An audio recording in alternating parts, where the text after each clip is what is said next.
comentários rápidos antes da gente aula. A primeira é quanto ao relatório do laboratório 3, né, que é o primeiro relatório que vocês teriam que estar submetendo. Então, terminaria o prazo agora nesse sábado, dia 10. A ideia é que vocês podem me encaminhar por e-mail, né, primeiro e-mail tanto do IF quanto da USP.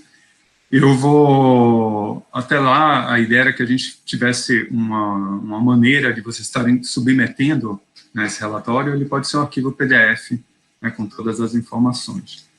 O segundo, o do Monte Carlo, né, eu queria agradecer, então, ela chamou a atenção de um pequeno detalhe no arquivo de topologia, que estava a massa da molécula, estava considerando apenas a massa do carbono. A gente fizemos a correção quanto a esse arquivo na prática do Monte Carlo. Ele acaba não alterando nada, porque, no final das contas, o Monte Carlo, como a gente não calcula as forças, né, essencialmente, essa informação, exploração em termos de configuração, ela acaba não tendo nenhuma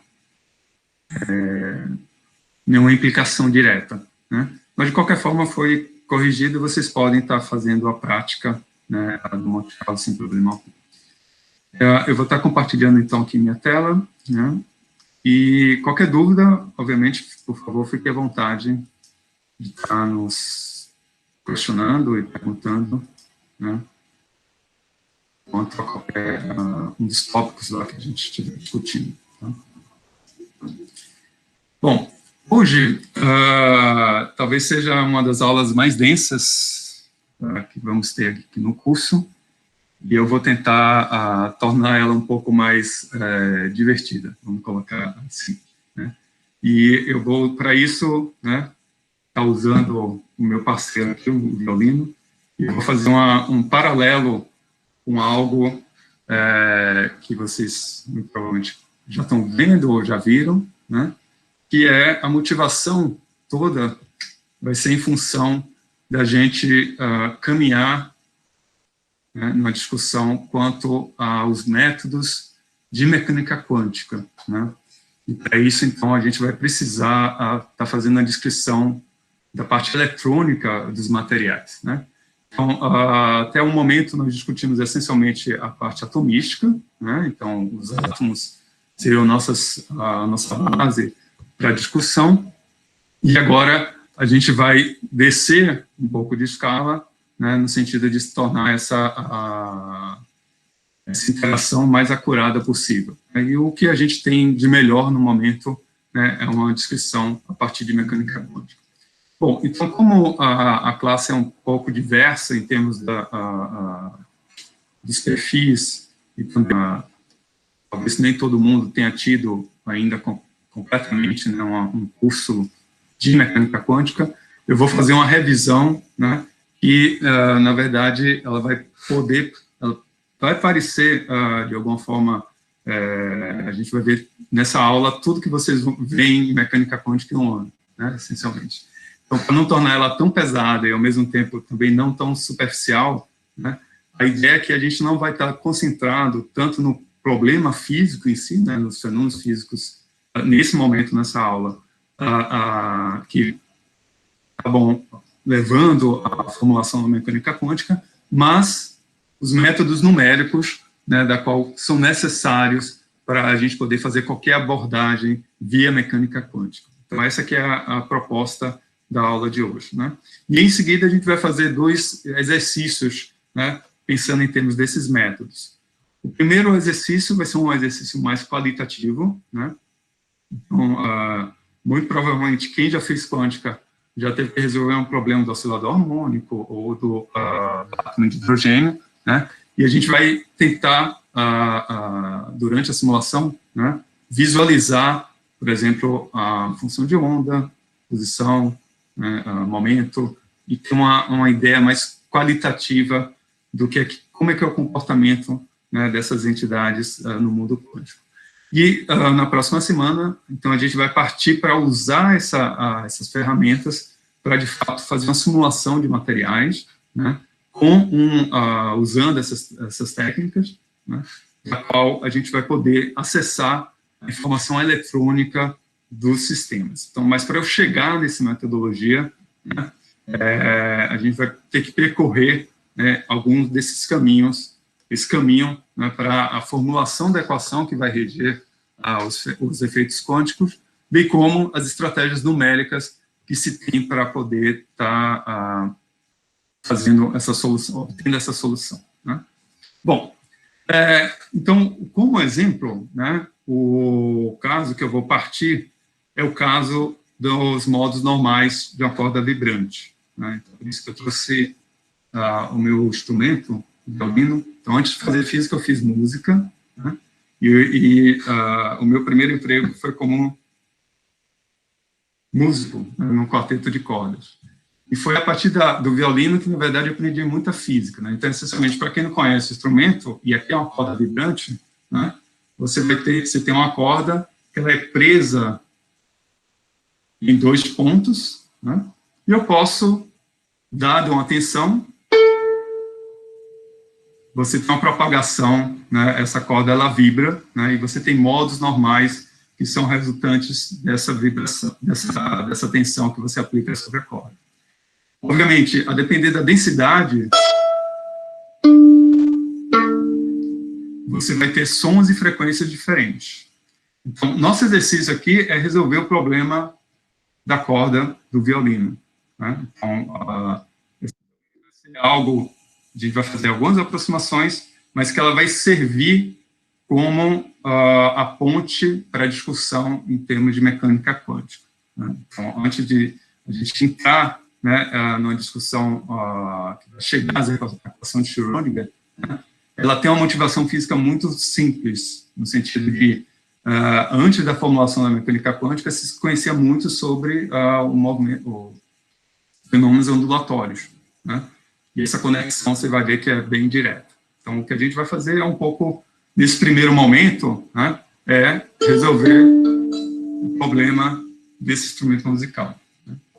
Bom, como é que eu posso definir o meu problema, né? O que a gente vai estar procurando são os modos normais de vibração, que são a frequência, que é o que você ouve, né?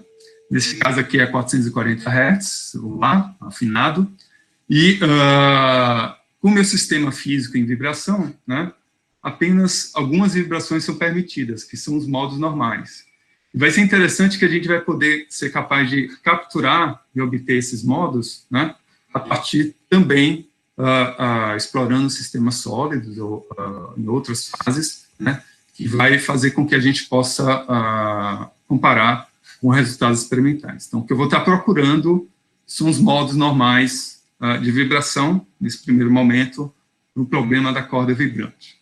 Bom, então, a corda vibrante, essencialmente, o que é que a gente tem? A gente tem que a corda, ela tem as extremidades físicas, né, fixas, como, por exemplo, aqui. Então, você tem ela é fixa em um ponto e é fixa na clavilégea, né, no caso do violino, e ela tem um certo comprimento.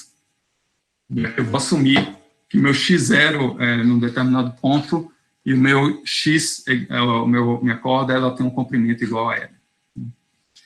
Bom, as vibrações, a gente conhece que para esse caso em particular, né, vai ser sempre um comprimento múltiplo inteiro do meio comprimento de onda da vibração, né? Ou seja, a gente vai estar, nesse caso aqui, né, a solução para esse problema é nπ sobre 2, né, onde n pode ser igual a 1, 2, 3, são os modos, né, vibracionais naturais, normais, né, do sistema, né?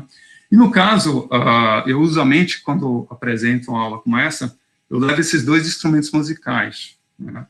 O bambam, que é do Vietnã, que é apenas uma corda, e o nosso famoso brimbal, né, que também é apenas uma corda. Então, um experimento que a gente normalmente faz é, você mede o comprimento, né, dessa corda, e a gente vai aplicar a solução da corda vibrante, né? Então, eu consigo, dada uma tensão na minha corda, frequência, né? E essa frequência, essencialmente, a gente consegue medir, né, com saber quantos hertz essa frequência. Então, a solução, né, quando eu vou tocar uma outra nota no meu instrumento musical, é essencialmente mudar a posição de onde está o meu dedo, né, no caso aqui do violino, né, e a gente consegue saber qual exatamente é a frequência, né, que nós teríamos. Então, um exercício seria, para uma frequência que você queira, qual seria a distância que eu teria que estar aplicando o meu dedo para ouvir aquela frequência, né? Então, no caso do violino, ele tem um desafio que, diferente do violão, por exemplo, você tem os traços, né, que vai estar te mostrando onde você tem que colocar o seu dedo. No violino, você tem que descobrir isso pelo ouvido, né? Então, você tem que ter um ouvido afinado para identificar, né, qual a posição que a gente teria que estar colocando para ouvir de uma forma fina. Então, esse vai ser o problema físico que a gente vai estar começando, né? Bom, nesse caso, em particular, né, se eu estiver olhando para o que a gente vai procurar? Eu vou estar procurando para saber como é que as coordenadas em X, né, que é o comprimento horizontal da minha corda, e como é que é a descrição da coordenada em Y, que é essa oscilação que a gente consegue ver, não sei se com a câmera que você vai conseguir ver, né? Se eu toco uma determinada, ele tem essa corda, ela vibra, né? E o violino é uma coisa engraçada que, se você toca no tampo dele, ele ressoa com a corda Ré, né? Então, ele é construído de tal forma que o tampo do violino, ele sempre vai estar soando na frequência de 293,66 Hz. É bem preciso. Bons violinos têm é uma maneira da gente, inclusive, saber se você tem um bom instrumento ou não, né? Se ele está afinado, se ele ressoa essa corda. Então, o que eu vou estar olhando é isso, variação em X, né? E eu quero saber como é que está variando em Y, né, essa corda, quando eu aplico atenção sobre ela. Bom, a solução, né, é uma solução que ela vai com o seno, né, seria a nossa função, e eu vou estar aplicando as condições de contorno que em y igual a zero, né, para x igual a zero, ele vai ser zero, tanto para x igual a zero, quanto para l igual a zero. Ou seja, nos pontos extremos, né, que são os pontos fixos, esse y, ele sempre é igual a zero, né? Então, dada essa condição, né, a minha solução, que resolve a equação da corda vibrante, né, ela tem uma condição que esse K vezes o L, né, ele é múltiplo de NP, né? Então, para cada modo normal que eu estiver olhando, né, eu tenho como solução essa é a solução, né? Bom, essencialmente, a gente consegue também, se eu pegar, por exemplo, para o modo n igual a 2, né, eu vou conseguir mostrar que esse L, né, os modos normais naturais do meu sistema, ele vai ser NP sobre 2, né, dado que a gente conhece essa relação do K em função do comprimento de onda, né, da qual eu estou interessado, né.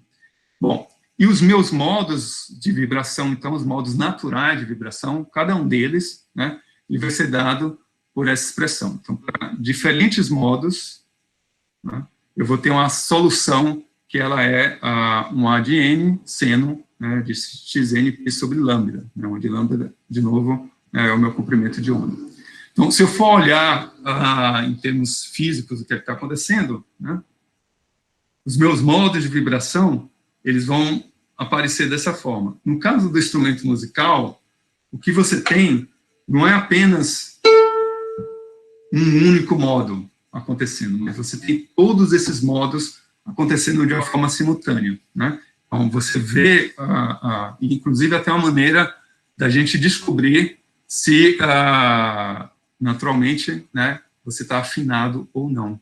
Porque vai soar para o teu ouvido, principalmente para quem toca o violino, por exemplo, a gente não tem uma marcação definida, né, como é o caso do violão, você tem que estar procurando qual a posição do seu dedo de tal modo que seja o mais harmônico possível, né? Ou seja, você não tenha nenhuma variação, nenhuma distorção, né, em relação a essas relações para cada um dos modos vibracionais que teríamos na corda vibrante. Então, uma única corda, a gente consegue resolver de uma maneira muito fácil, do ponto de vista matemático, né? A solução física, são múltiplos né, da minha... Vamos tentar voltar aqui. São múltiplos do meu comprimento de onda, né, e o que eu vou querer fazer agora é generalizar, né, esse comportamento. Então, a minha equação vibrante, agora, ela pode ser generalizada dessa forma, e eu vou sair de uma corda vibrante, no caso de uma dimensão, para duas dimensões, né? Então, a gente vai olhar para o caso da membrana, por exemplo, né? Então, aqui é uma equação interessante que você tem uma variação espacial, né, e a variação temporal da minha posição em Y, né? As minhas condições de contorno, né, também eu vou manter as mesmas, né, ou seja, tanto no ponto em zero, né, quanto no ponto, num certo comprimento, L, né, ele vai ser igual a zero, né, e eu posso resolver essa equação diferencial, né, via separação de variáveis, isso também é algo bastante direto, né, então minha variação em Y, na altura, ele é uma função de x e do tempo, né, da qual uma das soluções que atendem, né, essa equação, ela é descrita dessa maneira, né, o que implica que eu consigo, agora, mostrar uma coisa aqui.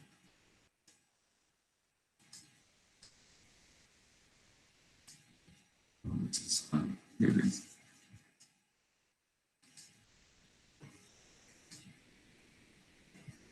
De uma forma geral, né, essa minha solução, ela acaba levando, né, a gente conhecer quem são os modos, né, e se tem uma relação de dispersão que é dada para essa expressão aqui. Então, como o meu K quadrado, ele varia com a frequência quadrado, né, e minha velocidade de grupo, atendendo essa condição. Né. Bom, essas soluções, elas podem ser dadas da seguinte forma, né, então vai ser, de uma forma mais geral, todos os meus modos, né, ele vai depender de um seno e a parte temporal, né, como é que está variando temporalmente, e a parte espacial, que são soluções estacionárias, né, junto com a parte temporal. Né. E nesse caso, as minhas soluções, elas vão atender a essas duas condições, né, tanto para o meu K quanto para o ômega, que seria a minha frequência, a gente estaria tendo essas soluções. A solução geral, ela seria, isso aqui é uma equação linear, então ela vai ser toda a combinação linear de todas as funções, né, vai ser a solução. Então, eu vou estar somando todas essas contribuições. Então, por isso, quando eu falei da questão de uma determinada frequência que a gente toca no instrumento musical, né, na verdade, não é a única, você está vendo todos os modos possíveis, né, você está ouvindo todos os modos possíveis, né, porque a gente está olhando para o somatório de todas essas condições. Né. Isso aqui vai ser muito útil quando chegarmos na discussão quanto à função de onda do ponto de vista quântico. Né? A gente vai usar esse fato aqui. Bom, eu posso expandir agora, né, que seria as vibrações em uma membrana, né, que é essencialmente o meu problema. Eu vou sair do caso 1D, que é uma corda, para uma membrana, né, da qual eu vou estar mantendo, né, de novo, minhas condições de contorno. Então, o meu sistema ele é dessa forma, a minha membrana é uma membrana retangular, né. Nesses pontos, ele tem comprimento L1, e comprimento L2 em Y, e comprimento L1 em X, né. E nessas condições, a gente vai aplicar alguns vínculos, que são as condições de contorno, né. Então, para essa solução, né, o problema que a gente vai estar olhando, né, essencialmente o que a gente vai estar procurando são os modos vibracionais dessa membrana, né, de lado A e B, e as soluções vão ser a solução das equações de onda para o caso 2D. Né, então, eu vou estar olhando agora para a altura, né, ou seja, a variável Z, dessa membrana, né, dada uma perturbação que eu possa fazer nela. Né. Então, a gente olha a variação espacial, né, em relação a X, a variação também espacial em relação a Y, né, e minha variação temporal, né, dessa altura da membrana que eu estaria aplicando. Tá? E as condições vão ser que, em todos esses pontos, né, X igual a zero, a L, Y igual a zero, né, qualquer valor de X ele vai ser zero, e para X igual a zero, qualquer valor de y, né, o meu z daquela função vai ser zero no tempo. Então, eu estou fixando as extremidades da minha membrana retangular, né? Dando isso, né, também é imediato que a solução vai ser a soma, né, como uma combinação da quadrilha tinha um caso 1D, né, só que agora a gente tem tantos modos em x, quantos modos em y, e a variação temporal, né, a solução temporal dessa equação, né. O que que eu aprendo com isso, né? Por que eu estou chamando a atenção de novo a questão do problema da membrana aqui? Porque, lembre-se, o objetivo da aula é a gente aprender sobre simulações computacionais de materiais usando métodos quânticos, né? Bom, se eu for olhar, no caso da membrana retangular, esse seria um modo que a gente estaria, o modo 1, 2, por exemplo, que seria uma solução, né, daquela equação, né? Essencialmente, você vê que em x, né, em y, para x igual a zero em qualquer valor de y, e para x igual para y igual a zero em qualquer valor de x, né, a gente está olhando a solução, que é uma solução periódica, da qual eu estou vendo como é o comportamento da altura aqui z, né, em função de uma determinada a tensão que é aplicada naquela membrana, né. Se eu for olhar outro modo, né, a gente vai ter um outro modo aparecendo, né, então esses modos são os autovalores dessa solução, né, bem como, quer dizer, as frequências são os autovalores e os modos seriam os autovetores dessa solução dessa equação, né. Eu posso olhar para outros diferentes modos, né, se eu pegar, por exemplo, a membrana circular, né, que são soluções da equação de onda também em 2D, e ela vai ter uma cara que agora eu vou estar implicando, né, vou usar coordenadas esféricas aqui para fazer o meu problema, né, com as condições da qual agora, tanto, né, em φ, que é o ângulo, eu estaria olhando para o ângulo de resolução que eu estou olhando para a membrana, quanto em relação à parte radial, essa condição em z teria que ser zero, significa que na extremidade dessa membrana circular, ela está fixa, né? E as soluções são chamadas equações ou funções de Bessel, né? Então, como solução, né, se você, no caso da membrana circular, o primeiro modo é esse modo simples, né? Então, qualitativamente, é isso que a gente obtém, resolvendo aquela equação. O segundo modo, ele já aparece, né, parece um chapéu mexicano, né? E o terceiro modo, né, esse modo 1, né, ele tem uma certa similaridade, né, com o que a gente tinha visto no caso da membrana retangular, né? Então, se você olhar no tempo, né, o que você estaria vendo, e a gente vai fazer esse paralelo, né, que essa solução da membrana circular, ela vai lembrar muito os orbitais, a figura dos orbitais, né, moleculares. Então, você tem um S, que ela tem uma forma esférica, né, você tem o P, né, que se os halteres, e assim por diante. Então, a conexão que você vai ver que é direta, né, que é natural se pensar no problema em mecânica quântica a partir do ponto de vista de ondulatória, que a solução já está aqui, isso já era conhecido antes, né, de se introduzir quântica, né. Bom, então, é onde aparece, de fato, essa ideia, né, dessa conexão entre você estar... porque, de fato, a gente consegue ter esse paralelo, né, do ponto de vista do formalismo matemático e do fenômeno físico, né. Então, uma primeira ideia veio da dualidade de onda-partícula, né? Então, você vê que o meu propósito aqui é dar alguns highlights para a gente chegar na equação que a gente vai ter que resolver do ponto de vista numérico, né? Então, em 24, de Broglie, ele propõe, né, que toda partícula associada a uma onda, né, um pacote de ondas, isso vem de uma tentativa de equacionar o oscilador de Planck, né, que você tem uma energia quantizada, né, e você associar, né, então, o átomo de hidrogênio a uma equação de ondas. Então, essa ideia já estava implícita, né, do ponto de vista da proposta de Broglie. E se você pensar uma forma mais imediata de estar propondo formalismo em cima disso, né, você pensar em termos da onda plana, né, que você vai ter um certo comprimento de onda, lambda, né, e uma certa frequência ômega. Né. Então, a questão da onda plana vai ser importante nas nossas práticas, porque vai ser uma das maneiras da qual a gente vai estar utilizando, do ponto de vista numérico, né, para resolver o nosso problema eletrônico.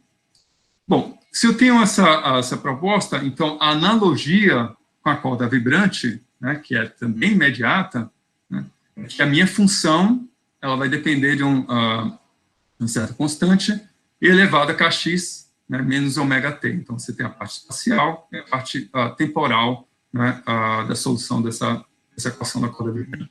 Com esses vínculos, né?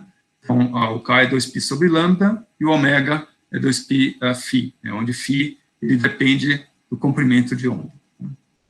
Física clássica. Bom, o que o de Broglie faz, então, dessa forma eu posso definir, na verdade, minha energia, meu momento, a partir da constante de Planck. Então, minha energia, ela vai ser, né, que foi a proposta de Planck, também utilizada pelo Einstein, né, é H ômega, né, e o meu momento, né, também seria H vezes E.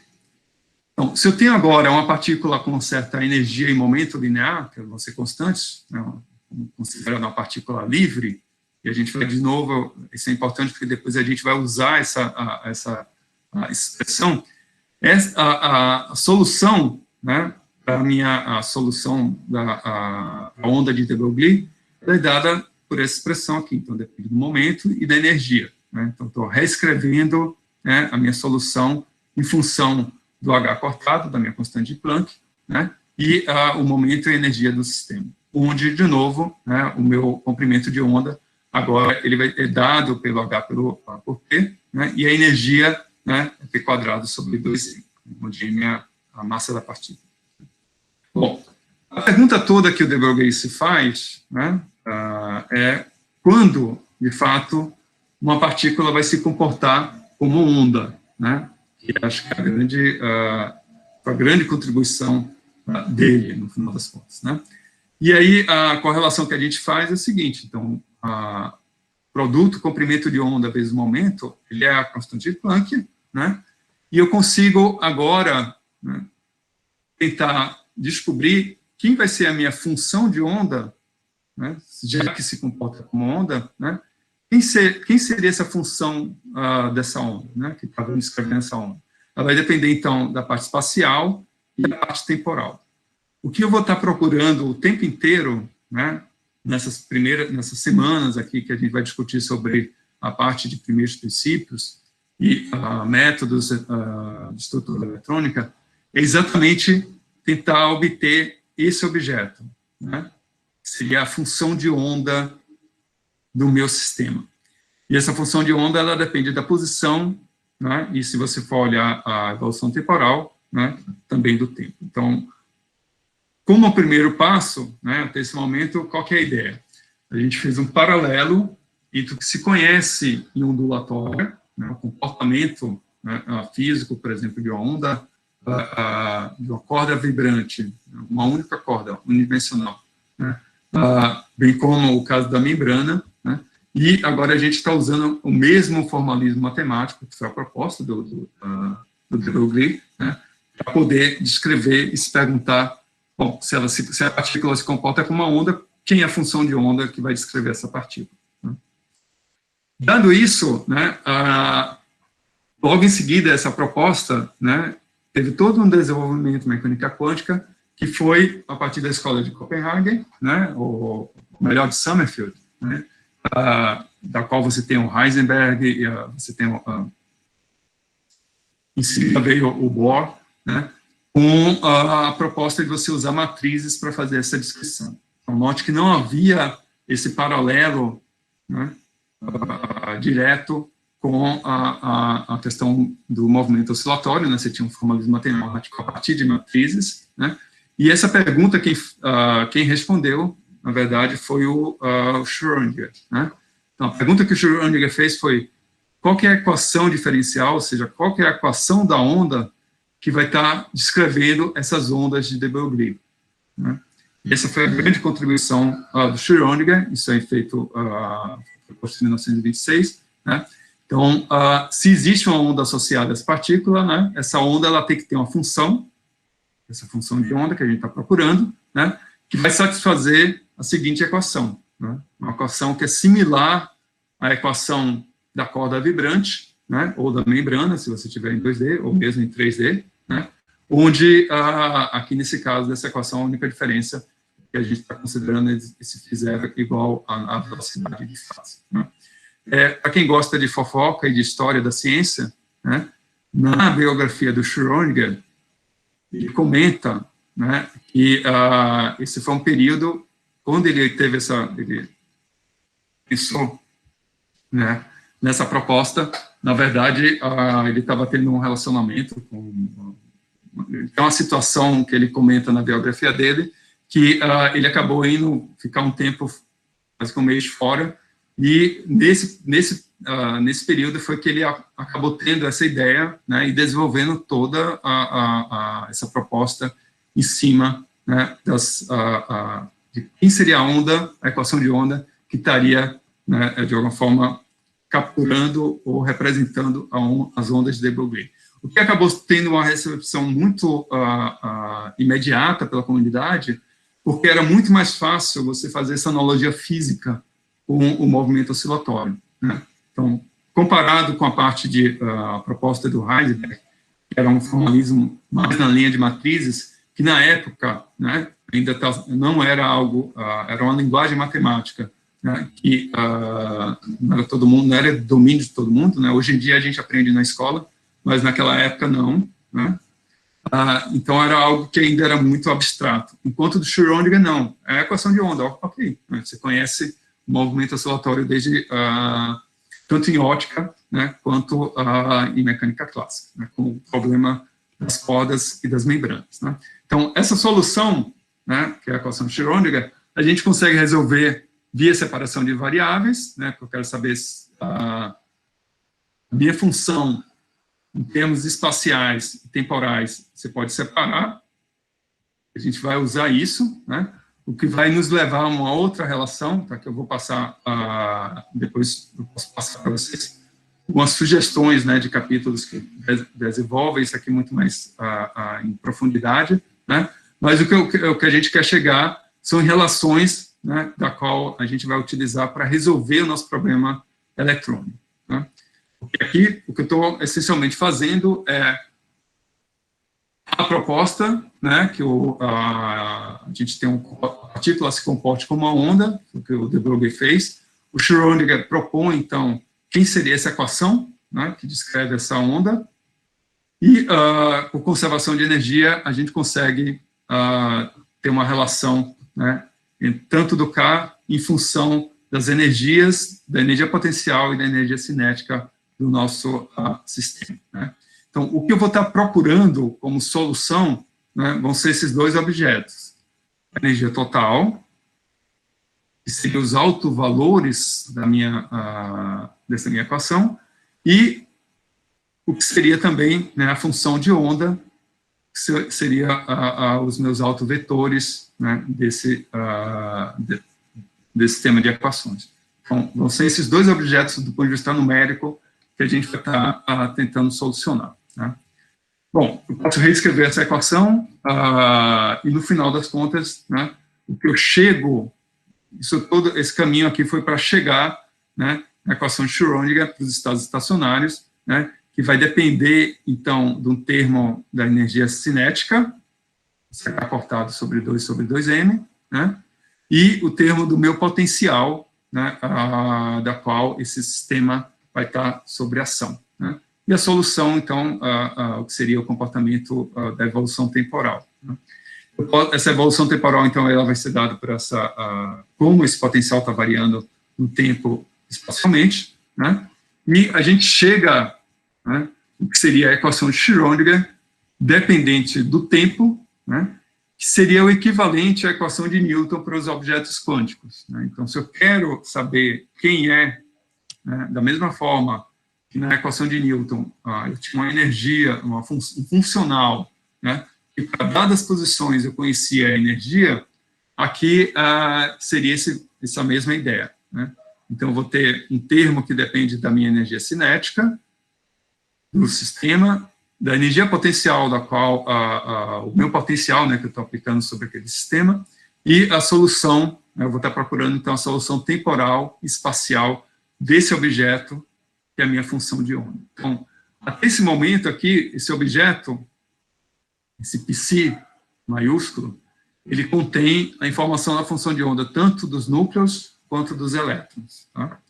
Bom, eu posso fazer nesse primeiro momento, né, a minha equação estacionária vai ser quando esse tempo aqui ele vai ser independente, né, o meu potencial independe do tempo, então, para um dado potencial, né, eu quero saber como é que é a evolução temporal desse objeto, que é a função de onda, né, e com isso eu consigo descrever qual a equação que a gente vai estar resolvendo, ou vai ter que resolver. Então, essencialmente, numericamente, né, o que a gente vai estar procurando vão ser métodos que vai nos permitir obter informações sobre a função de onda e, como resultado, as energias, né?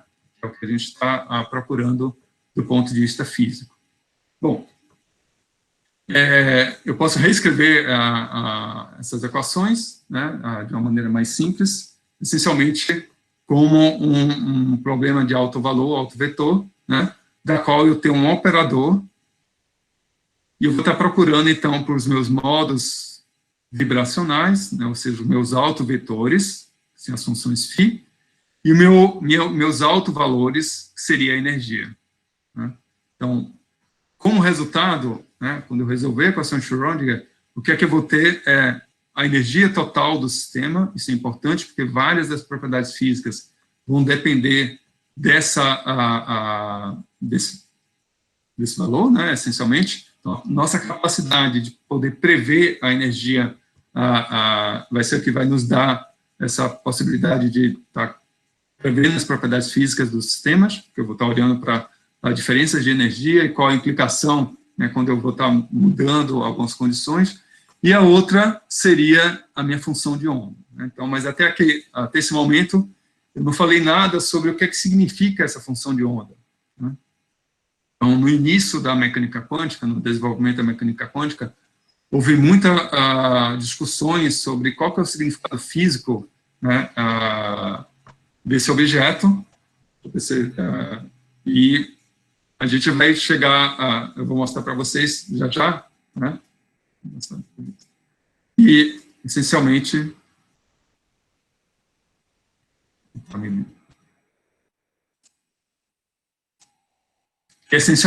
eu vou estar resolvendo, uma vez que eu tenho a função de onda, né, isso por uma questão de interpretação de Copenhagen, eu vou atribuir, né, um significado físico para o módulo quadrado da função de onda, que vai ser a probabilidade da gente encontrar os elétrons em uma determinada posição.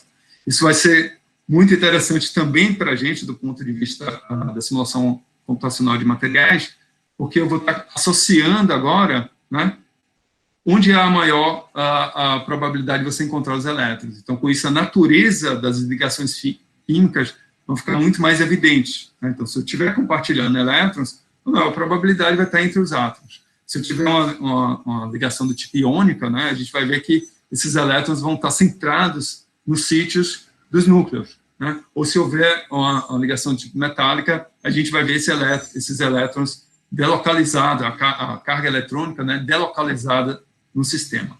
Então, ambas as informações, né, vão ser úteis para a gente, né, para entender, caracterizar o nosso sistema, bem como, né, ao poder ter informação sobre a natureza das ligações entre aqueles átomos. Tá?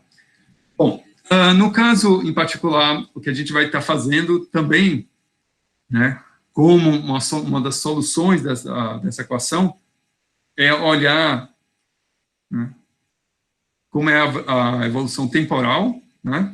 E aqui eu vou fazer uma separação de variáveis, assumindo de novo o comportamento de partícula livre, né? Onde a minha função de onda total, que depende da parte espacial e a parte temporal, e vou separar como um produto, né, da solução da função espacial, né, e minha função temporal. Né? Depois a gente vai fazer uma outra aproximação, que é em relação a essa a parte espacial aqui. Né?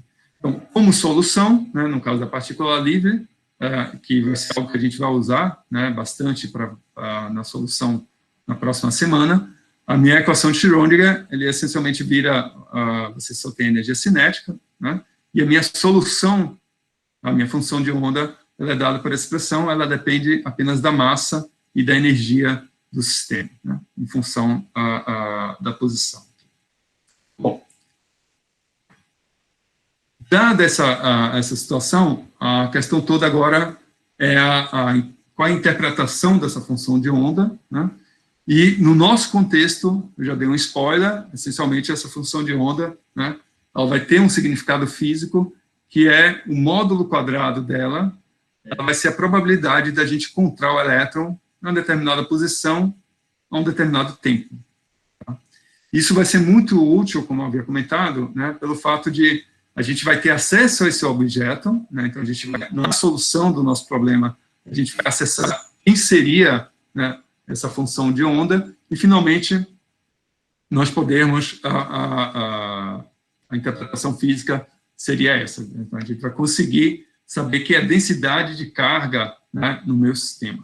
Por isso, poder aferir quanto à natureza da ligação química, né, da ligação que esses elétrons estariam sofrendo. Então, nesse caso aqui em particular, a minha função de onda total, né, em função de x e t, né, ela seria a exponencial de kx menos ômega t, então você tem a parte temporal, a parte espacial, e eu vou procurar, então, para soluções, né, que vão estar me descrevendo dessa forma. Então, como solução, eu vou ter um objeto que ela é espacialmente, né, tem 3n dimensões, né, fora a parte temporal, e eu vou ter que estar resolvendo, uma vez que eu sei quem é a função de onda, eu consigo obter, né, quem seria a energia total, né, do meu sistema. Né.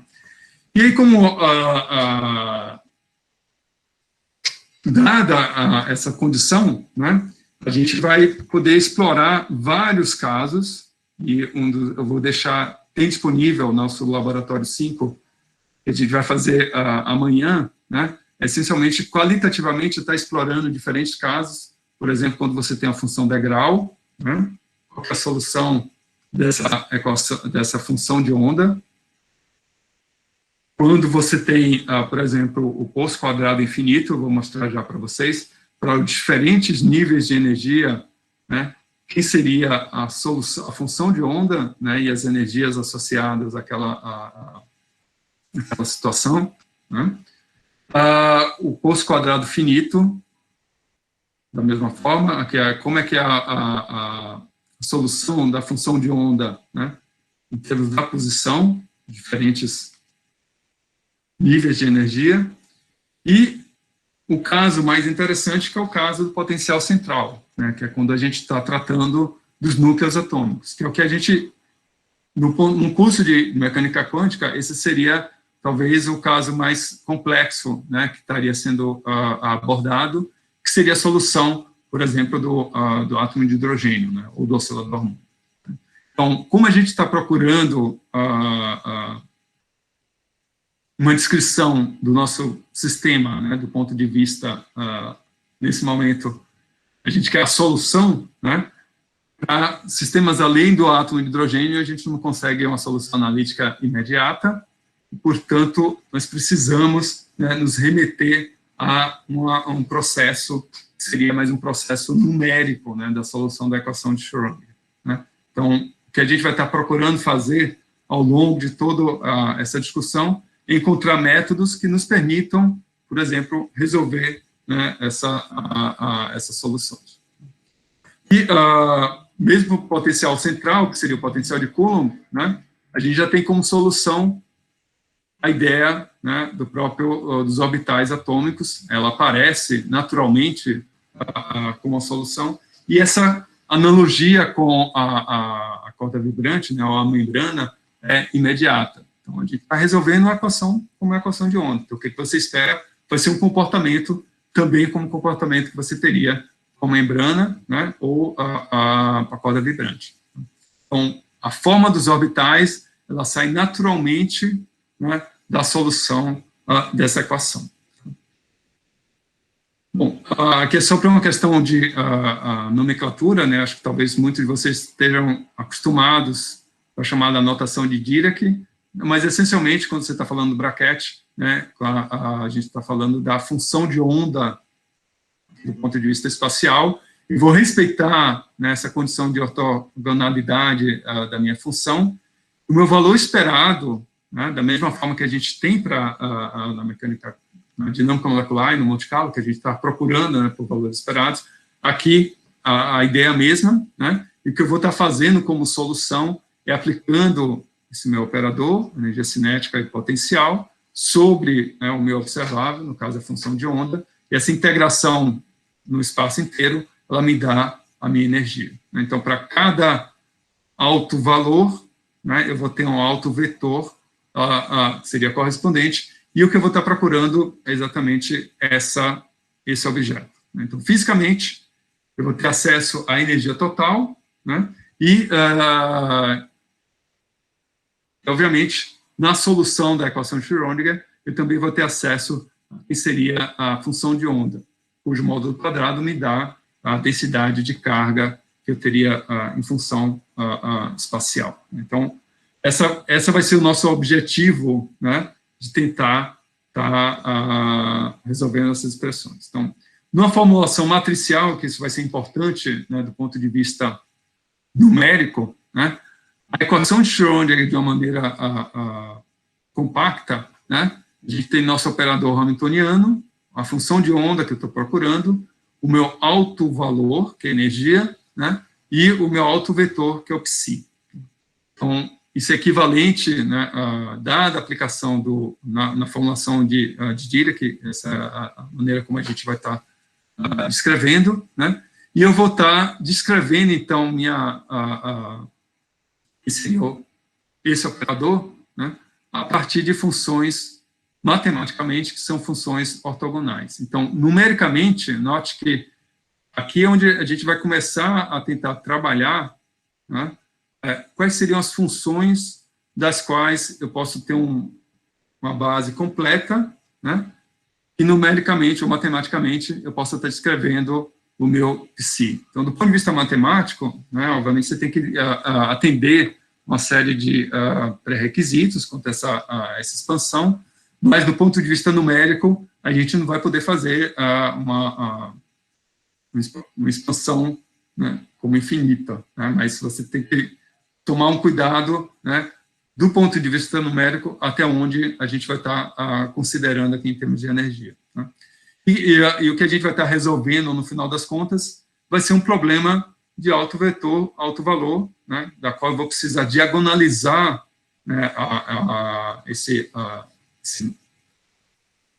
essa parte da equação, né, e é onde é o problema computacional. Essencialmente, a gente vai ter que ter estratégias, né, essa primeira estratégia, que seria resolver e obter diretamente a função de onda. Isso requer que eu precise resolver, né, diagonalizar a minha matriz, e o problema todo é que quando essa matriz pode começar a ficar muito grande, né, a depender do número de elétrons que você tem no sistema. Quando você tem como é o caso do átomo de hidrogênio, né, essencialmente, você consegue resolver isso na mão. Quando você começa a ter, mesmo no caso do hélio, são casos restritos, né, algumas condições que a gente consegue resolver analiticamente, mas a gente tem que fazer uso do ponto de vista numérico, né, para solucionar, né, o nosso problema. Bom, então, como é que eu escrevo isso de um ponto de vista numérico, né? Então, essencialmente, o que eu vou ter são os elementos de matriz, que vão descrever esse operador, e os autovalores né? Os altos valores aqui são os componentes, né, do meu... Engraçado, ele não está voltando. São os componentes, né? Minha função de onda, ela vai ser descrita por essa expansão, então vou estar procurando por esses coeficientes, né? E, então, seriam os meus modos normais, e os autovalores, né? Nesse caso aqui, a gente vai ter a energia total do meu sistema. Então, o meu problema, agora, ele está num formalismo matricial. E aí vai ser, o problema todo é a gente resolver, né, essa equação de alto valor, alto vetor, e que essencialmente vai passar por um problema da gente estar resolvendo, diagonalizando, né, essa matriz para obter os autovalores e o alto vetor da equação de Schrödinger, né? Então, eu vou também poder usar, né, para quem já viu quântica, o princípio variacional, né, que ela vai me dizer que eu posso sempre... Você tem um estado, né, que é o estado de menor energia, que é o estado fundamental, e a partir disso, né, a gente vai usar também, vai ficar mais claro daqui a pouco, como a gente usar o princípio variacional para encontrar uma estratégia, né, de saber quem é a função que, de fato, minimiza a energia do meu sistema, né? Então, o que a gente vai estar procurando, vamos aplicar, né, do ponto de vista numérico, essas duas estratégias.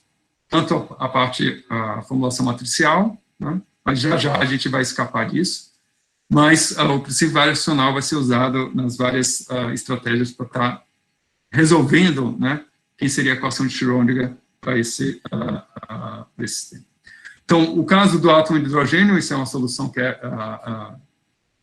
trivial, né? Você, essencialmente, como solução da minha função de onda, ele depende do exponencial de menos alfa r, né? De alfa, uma constante que embute, né, quem seria o valor da energia, e eu consigo obter, para cada um dos níveis, né, quem seria a solução, tanto da minha energia, quanto da minha função de onda que eu estou procurando. Então, no caso de 2 elétrons, minha equação de Schrödinger, agora, ela vai ser descrita da seguinte forma. Então, eu vou ter a energia cinética do elétron 1, a energia cinética do elétron 2, a interação, né, do ponto de vista da interação entre eles, e deles com os núcleos, e eu vou estar procurando, então, a função de onda que depende de 2 variáveis, né, as posições do elétron 1 e do elétron 2. A minha energia total seria o alto valor da minha função,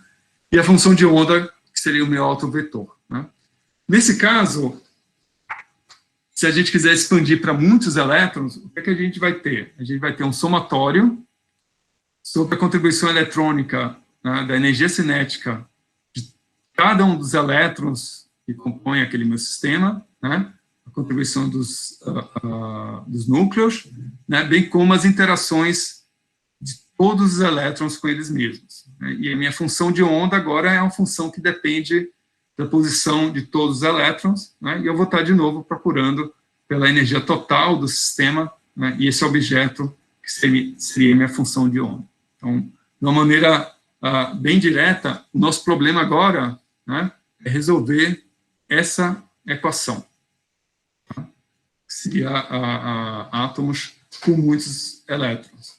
Então, como vocês sabem, esse é o tipo de problema que a gente não consegue resolver analiticamente, né, até o momento, mas que existem estratégias numéricas, e é isso que a gente vai estar discutindo aqui hoje nessa discussão. Então, quase uma hora aqui foi para chegar na equação que a gente vai estar, de fato, trabalhando, né? Então, foi na verdade, uma imersão superficial, né, em mecânica quântica, mas que é para a gente fazer o paralelo, né? Quem é essa equação? Essa equação, ela sai dessa visão, né, da qual você tem um comportamento dual, né, partícula de onda. Foi se perguntado quem seria essa equação da onda, então Schrödinger propõe essa equação, e agora nosso problema é resolver essa equação para, seja lá qual for o sistema, né? Então, no curso de graduação, a gente consegue resolver para o oscilador harmônico, consegue resolver o átomo de hidrogênio, né? Mas no propósito desse curso, o que a gente quer resolver é para qualquer sistema. Então, quando é um sólido, quando é um sistema que você não conhece, você só conhece o número atômico, né? E o número de elétrons que você tem naquele sistema. Então, dada essa situação, como resolver, né, esse problema. Então, eu vou só fazer uma pausa de 5 minutos, né? E quem tiver, eu não estava acompanhando o chat, então não sei se teve alguma a gravação. Se alguém tiver alguma